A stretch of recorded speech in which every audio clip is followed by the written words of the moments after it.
देखिए, हमारी तो जब कोई बारात सजती है तो बारात में दूल्हा होता है।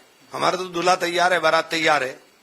अभी वहां दूल्हा पर ही झगड़ा है कि दूल्हा कौन बनेगा, तो वहां तो दूल्हा ही नहीं तय हो रहा, बारात कहाँ लेके जाएंगे। जब पहले दूल्हा तो तय कर लेंगे, बारात कहाँ लेके जाएंगे। तो यहाँ बिल्कुल क्लियर है, हमारे यहाँ कोई वो नहीं है। अब वो बताएं, क्योंकि एचएम साहब ने जब स्टेटमेंट दिया था कि विधायक दल के अंदर तय होगा, तो नीतीश बाबू का तो पत्ता कट गया। नीतीश बाबू तो उनका चेहरा है नहीं अब, तो ये तो फैसला एनडीए को करना है। बहुत लंबा डेलीब्रेशन चला, आखिरी वक्त तक पता नहीं लगा कि कौन कितनी सीटों पर। सब रणनीति होती है अपनी अपनी, उनकी अपनी रणनीति, हमारी अपनी रणनीति है। हम अपनी रणनीति के हिसाब से तय करेंगे। लेकिन बीजेपी तो कह रही है लठबाजी है, रणनीति नहीं है। लठबाजी है? अरे आपको चित कर दिया, आपको समझ में नहीं आ रहा। आपको चित कर दिया, आपके सामने हमने लाइन खींच दी। अब बताओ आप क्या करोगे, बोलो आपके पास क्या है। आज भी कह रहे हैं कि नेतृत्व नीतीश कुमार का है, जिसके साथ हम चुनाव लड़ रहे हैं। नहीं तो आप तय कर दीजिए ना, उनका तय कर दीजिए। फिर एचएम ने क्यों बयान दिया, ये बात तो उनको ही तय करनी है। आपका तो बहुत बिल्कुल रामराज ले आए आप तो। कोई क्राइम नहीं है, कोई भ्रष्टाचार नहीं है। जाके बिहार में पूछिए, आप वादे कर गए थे कारखाने चला देंगे, आपने शुगर मिल चलाने का वादा किया था। 2 सरकारें बना ली शुगर मिल के वादे पर, अब तक तो चली नहीं। तो अब क्या आसमान से तारे तोड़ कर ला करके वादे करेंगे आप? जो आपने पुराने वादे किए वो पूरे कर दिए क्या?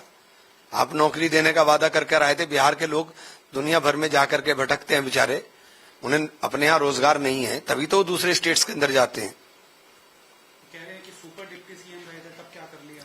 सुपर डिप्टी सीएम रहे तब क्या कर लिया? तेजस्वी डिप्टी सीएम थे। सुपर क्या होता है? आपने सुपर बनाया हुआ है क्या? तो ये तो आप ही बता रहे हैं ना कि आपने सुपर बनाया हुआ है। इसका मतलब सम्राट चौधरी साहब डिफेक्टिव चीफ मिनिस्टर बना रखे हैं आपने। तो सुपर का तो हमारे पास तो कोई कंसेप्ट है नहीं, आप ही के पास है। कितना आश्वस्त लग रहा है, एसआईआर भी आपने उठाया, उसके बावजूद चुनाव। देखिए, चुनाव के अंदर लोगों के अंदर जो बेचैनी है और जो लोगों में नाराजगी है, वो चुनाव के अंदर दिखाई देगी। तो उगाने तक की देंगे क्या गारंटी कि किसके खेत में से उग कर आ रहा है? क्या तमाशा कर रहे हैं, क्या बेवकूफ बना रहे हैं? कौन कहां से क्या उगा के लेकर आ रहा है? आपको अपनी दुकान चलानी है, सामान बेचना है, धर्म का क्यों इस्तेमाल कर रहे हो? अपना सामान बेचो, तुम्हें पैसा चाहिए, हर चीज के लिए तो तुम्हें पैसा कमाना है। तुम तो हर चीज को पैसे की नजर से देखते हो ना। तो इसको भी देखो, फिर बताना कि किसके खेत से उग कर आया है, उस सामग्री के अंदर क्या क्या सामान है। ये सवाल इसलिए उत्पन्न हो रहा है तो इसकी सबकी जियो टैगिंग करा कर देना कि ये इसके खेत में से निकल कर आया था, इसके खेत में से पैदा हुआ था, या इस देश से आया था। जिस गाड़ी का तेल चला रहे हो वो तेल भी बताओ कि किस गाड़ी कौन से देश से आ रहा है तेल। तेल चलाना भी बंद कर दो ना।